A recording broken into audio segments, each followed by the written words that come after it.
मुख्यमंत्री पुष्कर सिंह धामी का चेन्नई दौरा। ग्लोबल इन्वेस्टर समिट को लेकर कल होगा रोड शो। निवेशकों से बातचीत करेंगे सीएम धामी।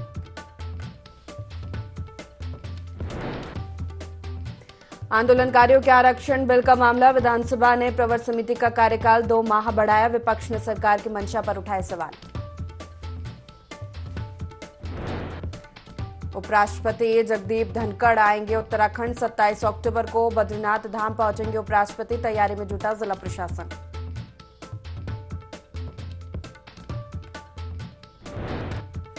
कड़ाके की ठंड में बद्रीनाथ में उमड़ रहे श्रद्धालु। 16 करोड़ से ज्यादा श्रद्धालु कर चुके दर्शन। 18 नवंबर को बंद किए जाएंगे धाम के कपाट।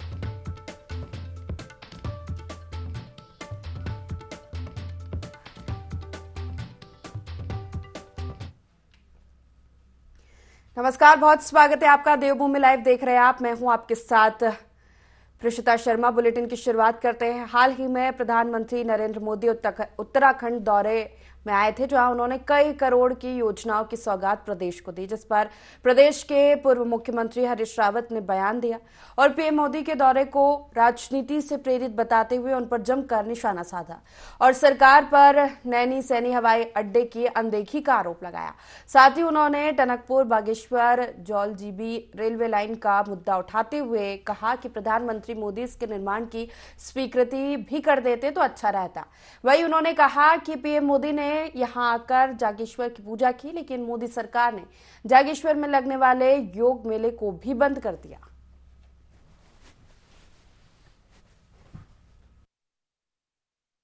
प्रधानमंत्री जी आए, अच्छा लगा, लेकिन जब आपदा के बाद यात्रा सुचारू रूप से चल पड़ी, जब दुनिया केदारनाथ की तरफ आने लगी, तब आए। हमारे विपत्ति के समय में तो केवल एक व्यक्ति आए, वो है श्री राम, जिन्होंने पैदल चल करके दुनिया को यह संदेश दिया कि केदारनाथ सुरक्षित है, केदारनाथ यात्रा सुरक्षित है। प्रधानमंत्री जी तो केदार भक्ति के लिए आए, अच्छी बात है, केदार भक्ति के लिए आए, कुछ जो है बौद्ध भक्ति के लिए आए, दोनों का समन्वय किया उन्होंने। हमें उसमें कोई टिप्पणी नहीं करनी है, लेकिन उसी तरीके से हमारे आदि कैलाश का है। आदि कैलाश यात्रा तो वर्षों से चल रही है। होम स्टे का 2016 में 2015 में हम शुरू करवा करके गए। हमने कल्चरल होम स्टे का वो प्रारंभ किया। कोई नई बात थोड़ी है। सीएम पुष्कर सिंह धामी विदेश के बाद अब देश के विभिन्न राज्यों में रोड शो करने वाले। इस दौरान उनके साथ राज्य के कैबिनेट मंत्री भी मौजूद रहेंगे।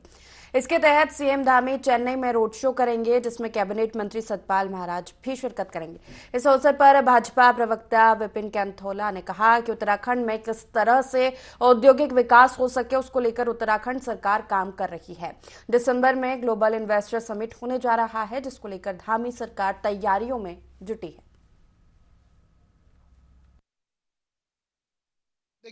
देखिए, उत्तराखंड में किस प्रकार से औद्योगिक विकास हो, इस पर माननीय मुख्यमंत्री जी फोकस कर काम कर रहे हैं। और निश्चित रूप से मैं कह सकता हूं, जिस प्रकार से लंदन की यात्रा हो, दुबई की यात्रा हो, जिस प्रकार से वहां से रिस्पांस आए हैं उद्योगपतियों के, तो मैं कह सकता हूं कि ये आने वाले समय में जो इन्वेस्टर समिट हम दिसंबर में करने वाले हैं, ये उत्तराखंड के औद्योगिक विकास के लिए नींव का पत्थर साबित होगा। और निश्चित रूप से जो हमने मुख्यमंत्री जी ने जो सपना देखा है कि 2025 में उत्तराखंड राज्य विकास की दृष्टि से सर्वश्रेष्ठ राज्य, उस ओर हम काम कर रहे हैं। 2024 के लोकसभा चुनाव को लेकर कांग्रेस पार्टी जहां चुनावी मैदान में ताल ठोक रही है, तो वहीं बीजेपी इसकी चुटकी ले रही है। दरअसल भाजपा के राज्यसभा सांसद नरेश बंसल का कहना है कि कांग्रेस पार्टी अलग अलग गुटों में बटी हुई है और कांग्रेस पार्टी के जो घटक दल हैं उनमें आपस में तालमेल नहीं है। ऐसे में कांग्रेस पार्टी किस तरह से चुनाव लड़ेगी, ये जग जाहिर है, क्योंकि पिछले 2 लोकसभा चुनाव में कांग्रेस पार्टी को हार का सामना करना पड़ा है और ऐसे में कांग्रेस इस बार भी कहीं नजर नहीं आ रही है।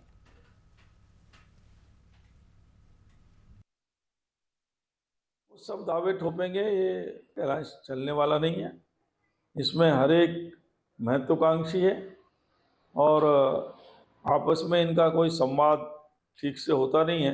अभी आपने 2 दिन पहले देखा अखिलेश जी ने क्या कुछ कहा कांग्रेस और राहुल के बारे में ममता जी क्या कहती हैं। इस प्रकार इनका सबका आपस में कोई सामंजस्य होना नहीं है। कहने का गठबंधन है लेकिन गांठों वाला गठबंधन। उत्तराखंड में दिसंबर महीने में आयोजित होने वाले इन्वेस्टर समिट को लेकर तैयारियां की जा रही है। प्रदेश के कैबिनेट मंत्री डॉक्टर धन सिंह रावत मुख्यमंत्री पुष्कर सिंह धामी के साथ यूएई के दौरे पर गए थे। उन्होंने कहा कि ये दौरा काफी सफल रहा है। वहां पर 15,000 करोड़ रुपए के एमओयू पर हस्ताक्षर हुए। कैबिनेट मंत्री धन सिंह रावत ने कहा कि इन्वेस्टर समिट को ग्लोबल इन्वेस्टर समिट के तौर पर आयोजित किया जा रहा है और सीएम धामी के टारगेट से ज्यादा के एमओयू साइन होंगे। साथ ही कहा कि प्रदेश की पर कैपिटा इनकम को बढ़ाने के लिए और स्थानीय लोगों को रोजगार मुहैया कराने के लिए ये एक बड़ा और सार्थक प्रयास किया जा रहा है और आने वाले दिनों में इसका परिणाम भी सबके सामने होगा।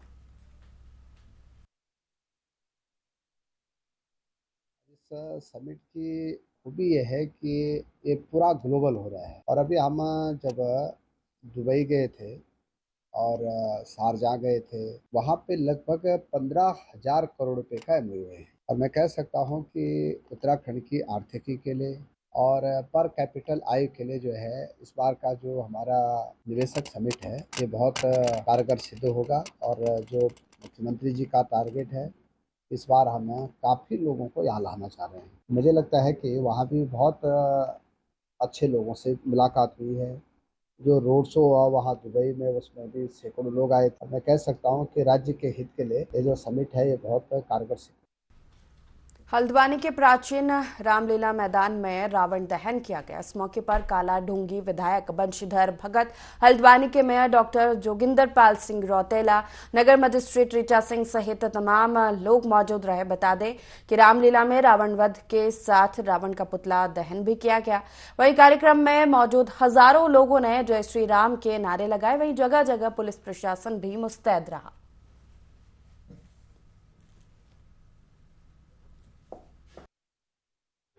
रामला समिति द्वारा यहाँ पर जो दशहरे का मेला था उसका समापन बुराई पर अच्छाई की जीत के रूप में अहिरावण और रावण के वध के रूप में आज रावण का पुतला फूंका जाएगा। और बड़ी भारी मात्रा में दर्शक आए हैं जिनको बहुत ही प्रेम रामलीला से मैं पूरी रामला कमेटी के लोगों को बधाई दूंगा।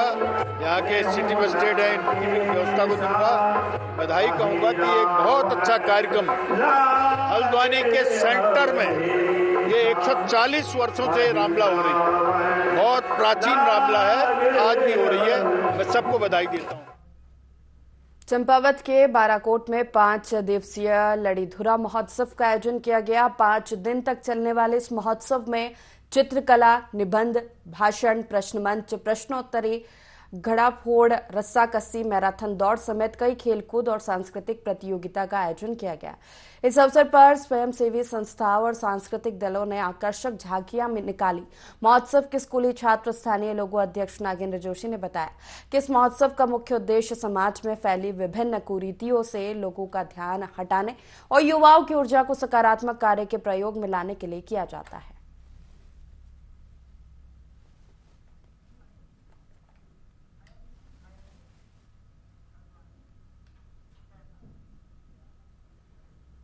हल्द्वानी से काशीपुर जाते समय पूर्व मुख्यमंत्री हरीश रावत की कार डिवाइडर से टकरा गई। इस घटना में हरीश रावत घायल हो गए। सूचना मिलते ही मौके पर पहुंची पुलिस ने हरीश रावत को अस्पताल में भर्ती कराया गया। दरअसल पूर्व सीएम हरीश रावत मंगलवार रात अपनी कार से कुछ कार्यकर्ताओं के साथ हल्द्वानी से काशीपुर जा रहे थे। देर रात करीब 12 बजे बाजपुर रेलवे क्रॉसिंग के पास एक लोडर वाहन को ओवरटेक करने के चलते उनकी कार डिवाइडर से टकरा गई।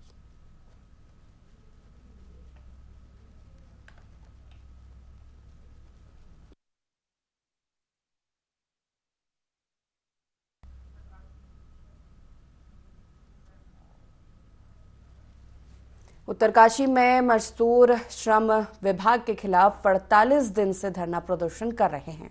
इस दौरान उन्होंने श्रम आयुक्त का पुतला भी जलाया। दरअसल श्रमिकों का आरोप है कि पिछले 2 सालों से श्रम विभाग की ओर से मिलने वाला अनुदान मजदूरों को नहीं मिल पा रहा है। श्रम विभाग की ओर से रजिस्टर्ड श्रमिकों को बच्चों की शिक्षा, महिला मजदूरों को डिलीवरी के लिए समय और मजदूरों की बेटी के विवाह, मजदूरों की मौत पर अनुदान किया जाता है, जो पिछले 2 सालों से मजदूरों को नहीं मिल रहा, जिससे वे काफी आक्रोशित हैं।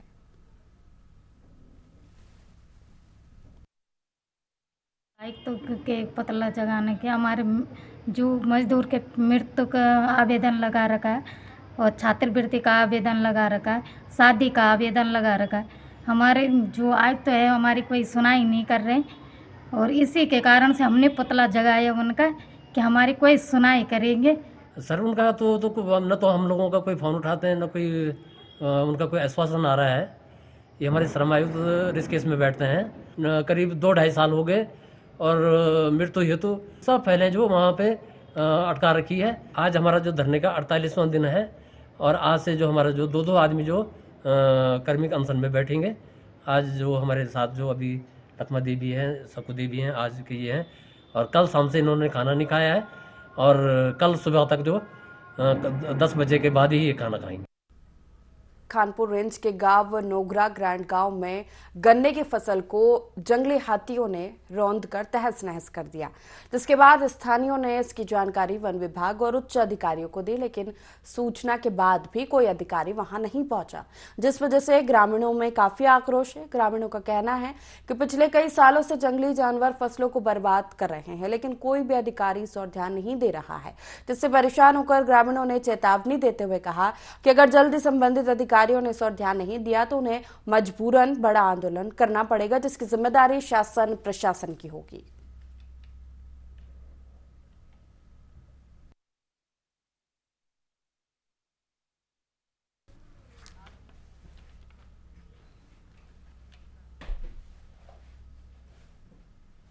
भाजपा महिला मोर्चा ने नारी शक्ति वंदन अधिनियम पारित होने पर प्रधानमंत्री नरेंद्र मोदी का आभार व्यक्त किया और साथ ही करवा चौथ कार्यक्रम आयोजित किया गया, जिसमें विभिन्न रंगारंग कार्यक्रम प्रस्तुत किए गए। इस दौरान कार्यक्रम में सैकड़ों की संख्या में महिलाएं मौजूद रही। इस मौके पर भाजपा महिला मोर्चा मसूरी मंडल अध्यक्ष गीता कुमाई ने कहा कि देश के यशस्वी प्रधानमंत्री नरेंद्र मोदी ने महिलाओं को राजनीति में 33% आरक्षण देकर महिलाओं का सम्मान बढ़ाया है।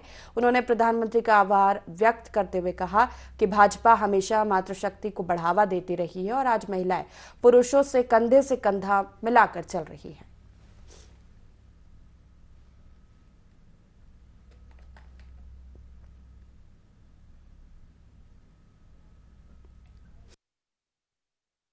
आज नारी शक्ति वंदन अधिनियम महिला सम्मेलन था। मैं धन्यवाद करती हूँ भारतीय जनता पार्टी का, जो अगर कोई कानून भी ला रहे हैं तो नारी को इतना मान सम्मान देते हैं, नारी को शक्ति स्वरूप मानते हैं, नारी को वंदनीय मानते हैं और उस अधिनियम का नाम भी उन्होंने नारी शक्ति वंदन रखा है, जिसके अंतर्गत महिलाओं को 33% आरक्षण मिलेगा और वो राजनीति के क्षेत्र में उन्हें आगे बढ़ने के और अवसर प्रदान किए जाएंगे। नारी शक्ति वंदन अधिनियम कार्यक्रम है। इसमें हमारे माननीय प्रधानमंत्री नरेंद्र मोदी जी ने महिलाओं के लिए 33% जो आरक्षण दिया है, महिलाओं को सम्मान दिया है। आज हम मसूरी मंडल में आए हुए हैं, ये कार्यक्रम हो रहा है यहाँ पर और इसमें सभी बहनों ने उनको बहुत सारी ढेर सारी बधाई दी हैं, शुभकामनाएं दी हैं और इस 33% आरक्षण मिलने पर महिलाएं बहुत आगे बढ़ेंगी। जिले में काले गेहूं की खेती करने के प्रयास शुरू हो गए हैं। सामान्य गेहूं की तुलना में लगभग 3 गुना ज्यादा कीमत वाले काले गेहूं के जरिए किसानों की कमाई बढ़ाने के लिए जिले में पायलट प्रोजेक्ट शुरू किया गया है। जिलाधिकारी अभिषेक रोहेला ने डुंडा ब्लॉक के गेवला गांव जाकर इस नई मुहिम से जुड़ने के लिए किसानों को प्रेरित किया और काले गेहूं के बीज वितरित किए। जिले में लाल धान के रकबे को गंगा घाटी तक विस्तारित करने की कामयाब पहल से प्रभावित किसानों ने इस नई मुहिम को लेकर काफी उत्साह दिखाया है। नवंबर माह में काले गेहूं की खेती की जाएगी।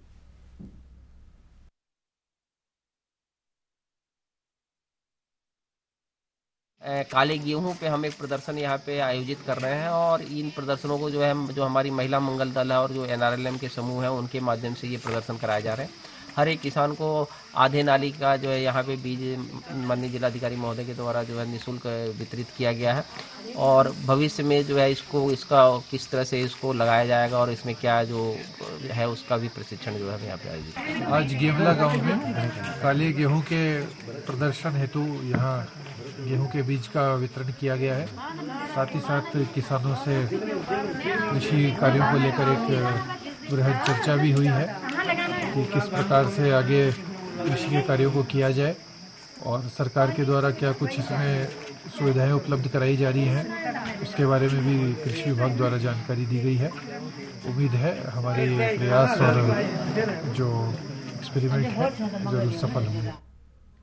त्योहारी सीजन शुरू होने से ट्रैफिक पुलिस को भी चुनौतियों का सामना करना पड़ रहा है। ज्यादातर बाजारों में पार्किंग की व्यवस्था न होने से सड़कों पर दबाव अत्यधिक देखने को मिलता है। इससे बचने के लिए अस्थायी व्यवस्थाओं पर नजर रखी जा रही है। बाजारों के आसपास के स्थानों और मैदानों को अस्थायी पार्किंग के तौर पर चुना जा रहा है, जिससे खरीदारी के दिनों में सड़कों पर अत्यधिक दबाव न बढ़े। एसएसपी देहरादून अजय सिंह ने बताया कि त्योहार के सीजन में ट्रैफिक की थोड़ी दिक्कत आएगी, क्योंकि स्मार्ट सिटी और अन्य प्रोजेक्ट का काम भी चल रहा है।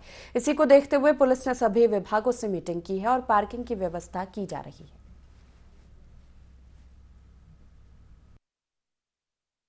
त्योहार के सीजन में जिस तरह से अभी व्यवस्था है उसको देखते हुए लगता है कि कहीं ना कहीं थोड़ी ट्रैफिक को लेकर दिक्कत आएगी। और चूंकि स्मार्ट सिटी और अन्य जो प्रोजेक्ट्स हैं उसका काम भी चल रहा है, तो सभी विभागों को इसमें थोड़ा सा सेंसिटाइज करना है। इसमें कोशिश की जा रही है कि सभी विभाग के एक संयुक्त रूप से मीटिंग हो जाए। त्योहार सीजन में कुछ एक्स्ट्रा पार्किंग की जगह हमारे जो लोग हैं उनको मिल जाए, तो उसके लिए भी ट्रैफिक को बताया कि कैसे जो अभी आने वाले त्योहार सीजन में कोई एक्स्ट्रा पार्किंग की व्यवस्था कर ली जाए। कुछ वेडिंग पॉइंट्स हैं उनसे बात कर ली जाए। ऐसे हमारे कुछ बैंक्स भी हैं रोड्स के किनारे जो 2 बजे के बाद खाली रहते हैं, तो उनसे भी बात कर ली जाए, जिससे कि कुछ ना कुछ हमें यातायात में लोगों को सुविधा हो जाए। इसमें संबंधित जो और भी विभाग हैं कोशिश की जा रही है कि उनके साथ भी एक बैठक करके कोई समुचित समाधान निकाला जाए कि त्योहारी सीजन में बहुत ज़्यादा दिक्कत हमारे जो है लोग जो बाजार में आते हैं उनको दिक्कत ना हो।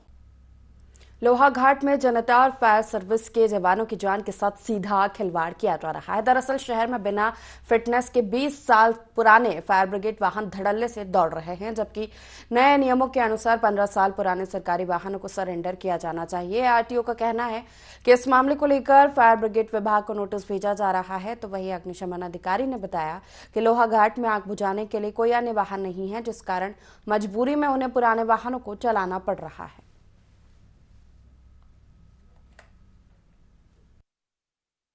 फायर स्टेशन लोहाघाट में 2 टेंडर हैं, एक वाटर टेंडर, एक फोम टेंडर, बड़ा वाहन है। तो इनकी अवधि पूरी हो चुकी सर। लगभग 20 वर्ष इनकी कार्यकाल अवधि होगी है। तो आरए टेक्निकल महोदय के द्वारा बताया गया कि इनका रजिस्ट्रेशन जो है नहीं हो पाएगा, इनके जो है स्क्रैप की कार्रवाई की जाए, इनको न चलाया जाए जो है। तो इसी क्रम में सर हेडक्वार्टर मेरे द्वारा वार्ता की गई, तो मुख्यालय से ये बताया गया कि 66 टेंडर इसी मॉडल के अन्य जनपदों में भी हैं, तो उनको क्रय करने की कार्रवाई प्रगति पे है। जैसे ही क्रय हो जाएंगे तो आपको टेंडर दे दिए जाएंगे। हरिद्वार में कनखल थाना पुलिस को बड़ी सफलता हाथ लगी है। पुलिस ने पटवारी पेपर लीक मामले में महीनों से फरार चल रहे 25,000 रुपए के इनामी आरोपी अनिल कुमार को गिरफ्तार कर लिया है, जिसको पुलिस द्वारा न्यायालय में पेश किया जा रहा है। आपको बता दें कि 8 जनवरी 2023 को पटवारी भर्ती परीक्षा पेपर लीक मामले में कई लोगों के नाम सामने आए थे, जिसके बाद कनखल थाना पुलिस ने कई लोगों पर मामला दर्ज किया था, जिसके अंतर्गत पुलिस को बड़ी सफलता मिली है।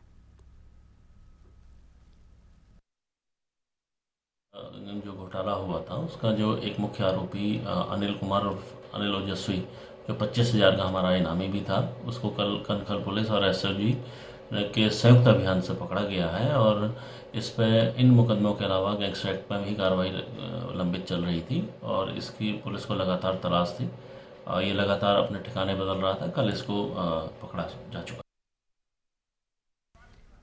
उत्तराखंड में स्वास्थ्य सेवाओं को बेहतर बनाने के लिए सरकार सकारात्मक पहल कर रही है। इसके तहत अब प्रदेश में 300 डॉक्टरों की नियुक्ति जल्द की जाएगी। साथ ही 3,000 नर्सों की भर्ती और चतुर्थ श्रेणी के 1,000 कर्मचारियों की भी नियुक्ति जल्द की जाएगी, जिससे प्रदेश के सभी क्षेत्रों में स्वास्थ्य सेवाएं बेहतर बना सके। स्वास्थ्य मंत्री डॉक्टर धन सिंह रावत ने बताया कि स्पेशलिस्ट डॉक्टर की अभी कमी है और उसी कमी को दूर करने के प्रयास किए जा रहे हैं। इसके साथ ही जो स्पेशलिस्ट डॉक्टर हैं उनके रिटायरमेंट की आयु भी 60 से बढ़ाकर अब 65 वर्ष की जा रही है।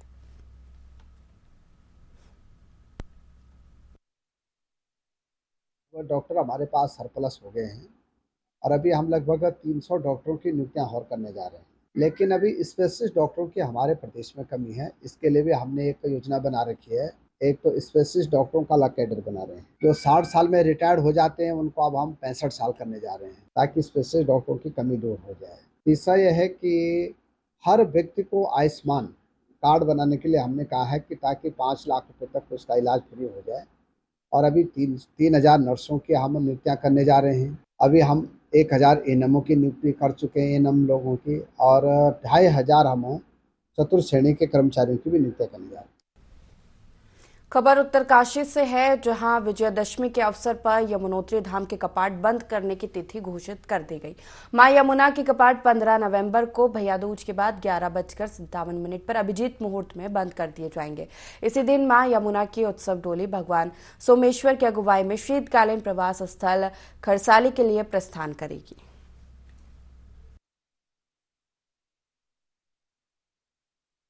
मां यमुना जी के जो यमुनोत्री धाम में कपाट बढ़ाने का शुभ मुहूर्त है वो तय किया गया, और इस वर्ष भैया दूज का जो पावन पर्व है वह 15 नवंबर 29 गते कार्तिक बुधवार को अपराह्न 11:57 पर अभिजीत मुहूर्त मकर लग्न की पावन बेला पर श्री यमुनोत्री धाम में मां यमुना जी के कपाट 6 माह हेतु बढ़ा दिए जाएंगे। और इसके बाद मां यमुना जी का पूजन दर्शन, मां यमुना जी के शीतकालीन प्रवास खरसाली खुशीमठ में आप सबको सुलभ हो पाएंगे। और इसी दिन मां यमुना जी की डोली अपने भाई शनि महाराज की अगुवाई में यमुनोत्री धाम से खरसाली खुशीमठ के लिए प्रस्थान करेगी। आईआईटी रुड़की में प्रांत स्तरीय भारत को जानो प्रतियोगिता का आयोजन किया गया। प्रतियोगिता में 12 विद्यालयों के छात्र छात्राओं ने भाग लिया। प्रतियोगिता में सीनियर वर्ग में Green Way Modern School Roorkee ने प्रथम स्थान हासिल किया। साथ ही Yogi Mangalnath SBM inter college Mangalore दूसरे स्थान पर रहा। प्रतियोगिता में गोवर्धन विद्या मंदिर देहरादून की टीम तीसरे स्थान पर रही। प्रतियोगिता में एचआर पब्लिक स्कूल देवभूमि हरिद्वार की टीम को सांत्वना पुरस्कार मिला।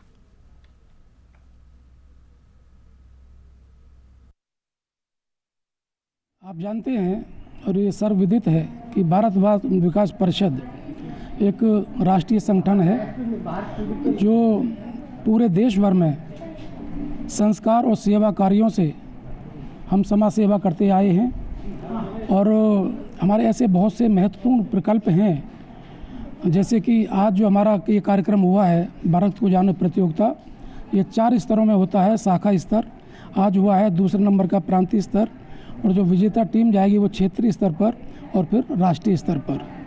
इसी तरह के हमारे और बहुत सारे प्रकल्प हैं। देखिए, ये कार्यक्रम करा के, ये प्रतियोगिता करा के हमें सिर्फ प्रसन्नता नहीं होती, हमें गर्व का अनुभव होता है कि हम बच्चों के अंदर अपने भारत की जो जितनी संस्कृति है, हमारा धर्म है, हमारे खेल कूद है, इतिहास है, भूगोल है, हमारा राजनीतिक क्षेत्र है, इन सब की जानकारी इस पुस्तक के माध्यम से बच्चों को दी जाती है। और भारत विकास परिषद द्वारा ही इस पुस्तक को बनाया गया है और बड़ी छाट के इसमें विषय लिए गए हैं, यानी कि भारतवर्ष का जितना भी इतिहास है या फिर ओवरऑल जो भी विषय भारत के हैं हमारे, उन सबको इसमें संजोया गया है। और इस प्रतियोगिता का उद्देश्य भी यही रहता है कि हम अपने जो देश के बच्चे हैं, छात्र छात्राएं हैं, उन्हें अपने देश के विषय में संपूर्ण जानकारी हो, पूरा ज्ञान हो, और इसीलिए ये प्रतियोगिता प्रतिवर्ष कराई जाती है। ये भारत विकास परिषद का एक संस्कार के तहत बहुत ही महत्वपूर्ण कार्यक्रम है, जिससे कि भारत के बारे में सभी प्रतिभागियों को जानकारी मिली। उससे पहले मैं ये बताना चाहूँगा कि इसकी एक लिखित परीक्षा इस बार की गई थी उत्तराखंड प्रांत में, जिसको OMR शीट के द्वारा किया गया था। उसमें 12,000 बच्चों का रजिस्ट्रेशन हुआ था, जिसमें से 10,000 बच्चों ने इसमें प्रतिभाग किया। 18 शाखाएं हैं इस प्रांत में, उसमें से 121 स्कूल के बच्चों ने पार्टिसिपेट किया। इस तरह से ये प्रतियोगिता आज संपन्न कराई गई और इसका उद्देश्य ये है कि हमारे जो बच्चे हैं, जो आज की पीढ़ी के, जो आने वाली पीढ़ी के नायक हैं, उनको भारत के बारे में हम जानकारी दे सकें। जो हमारा हजारों वर्ष पुराना इतिहास है, सभ्यता है, स्वतंत्रता सेनानी रहे हैं, ये जो आजकल जो हमारे लीडर हैं हर फील्ड में, चाहे वो फिल्म का क्षेत्र हो, चाहे वो खेल का क्षेत्र हो, चाहे वो राजनीति का क्षेत्र हो, चाहे वो स्पेस का क्षेत्र हो, या और जो भी इस तरह की घटनाएं हमारी हैं, उनके बारे में जानकारी इसके माध्यम से दी जाती है। उत्तराखंड के कई अस्पतालों में कोरोना काल के बाद कोविड कर्मचारियों को हटा दिया गया था, जो विभागीय संविदा में समायोजन की मांग कर रहे हैं और मांग पूरी न होने पर अनशन पर बैठ गए हैं। बावजूद इसके सरकार उनकी मांगों को अनसुना कर रही है, जिससे परेशान होकर कोविड कर्मियों ने सरकार को खून से पत्र लिखकर राज्यपाल को सौंपा। इस दौरान अनशन पर बैठे संतोष राणा ने कहा कि उन लोगों ने अपनी जान की परवाह न करते हुए कोरोना काल में अपनी सेवाएं दी, लेकिन कोरोना खत्म होने के बाद सरकार ने उन्हें अस्पतालों से हटा दिया।